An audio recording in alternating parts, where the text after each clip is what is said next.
Hello guys, Dominic here from CriticalAETuts once again, and in this tutorial I'm going to be showing you some really nice effects which you can do to keep the pace of your edit fast, and it only usually works on guns that are spraying. I'm not sure if it will work well on a sniper, but yeah, I'm just going to show you what it looks like. If it'll play. Okay, so it was just one kill, but you can see we've got the twitch bit of shake going on, and some of these waves, subsonic waves coming off, and got a really nice CC, which hopefully I'll show you how I made. Which was incredibly simple. Right, so let's get to it, shall we? Let's go and make a new composition. Find out where this kill is. So start shooting there. So go back a bit and press B to bring work area. Finish shooting there. So press N to finish, get your work area. So what we're going to, first of all, what we're going to do is we are making a new solid for the waves. So new solid, make comp size, make it black, and hit OK. Now we want to add on an effect called radio waves.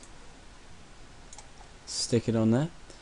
Okay, now pay attention here. Frequency is going to be on 5. Expansion on 30. I'm going to do the velocity. I'm going to change to 10.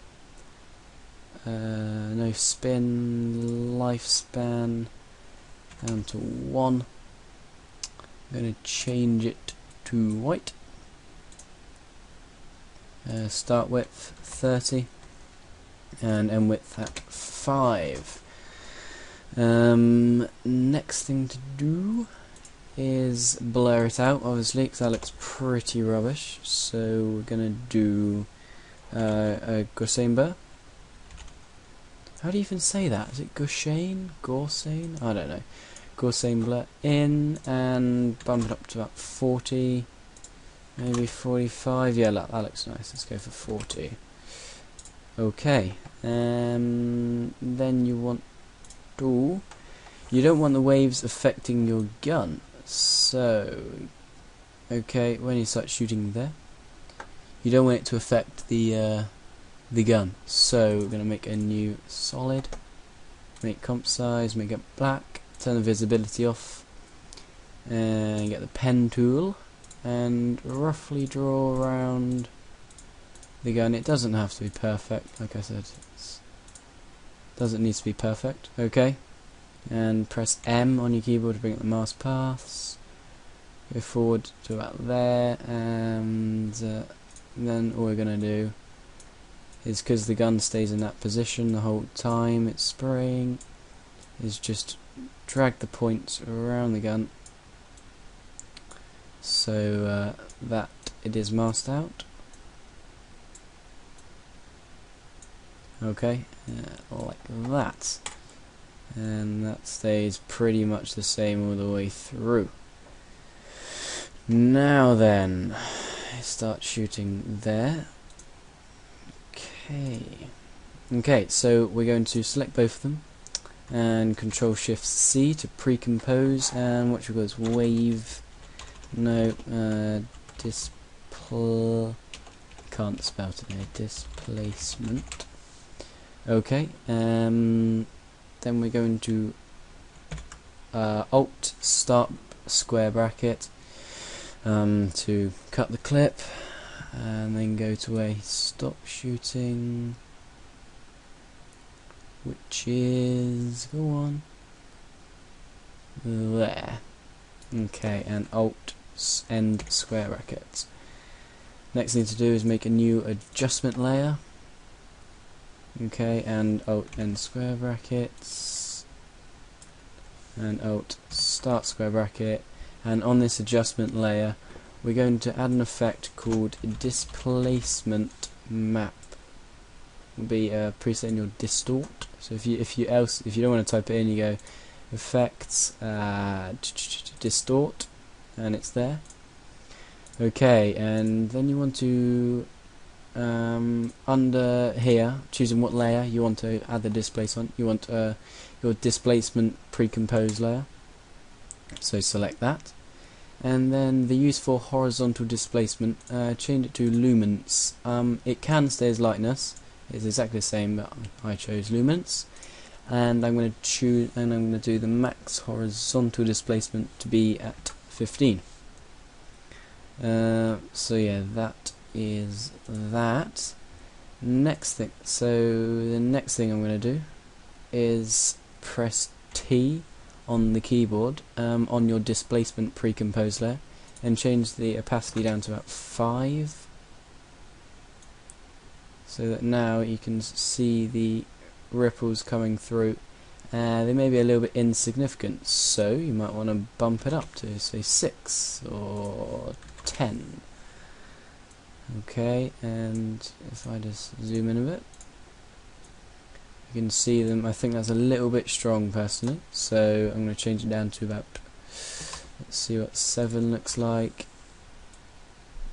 Yeah, 7 looks kinda nice. Do I like that? Yeah, 7, I don't know, it's tricky. I'm going to go for 5. Stick with my original thoughts. 5. Okay, now you've got that, but it's a little bit boring. So I'm going to go into my displacement layer and click on the first black solid with your radio waves and your blur, and type in Twitch from Video Copilot and drag that in. And then you want to go down to enable, slide, operator controls, into the slide again, and we will change the slide amounts to 3 or 5, it doesn't really matter. 3 slide twitches per second, I'm going to do 52. Why did I speak like that? 52. I don't know. Tendency to 1. RGB split to 3, and slide motion blur down to around about 20.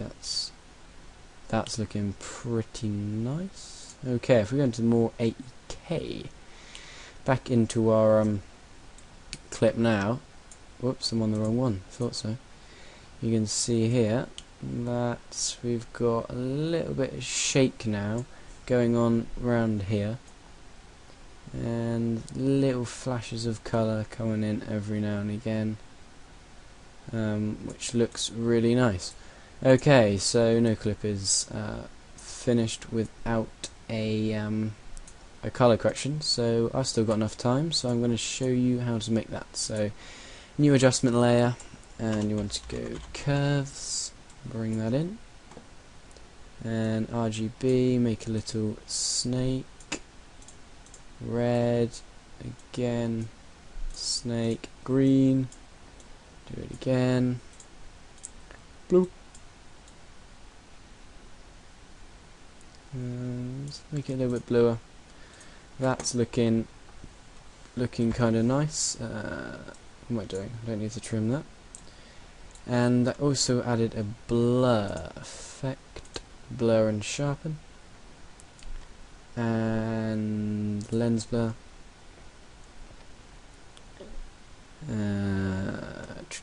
iris rotation, and then we want to bring up, actually no, let's save the blurring for another tutorial. So what we've got now is we've got some really nice rings coming off, and yeah, that looks really kind of sweet actually. So yeah, that was a nice little tutorial for the subsonic rings. I guess I'll call it subsonic rings. And yeah, if you have any other tutorials that you guys want me to do, feel free to comment or send me a sorry, send me a PM on YouTube, then do so. If not, then yeah, like, fave, and I'll see you guys next time. Thanks for watching, and bye.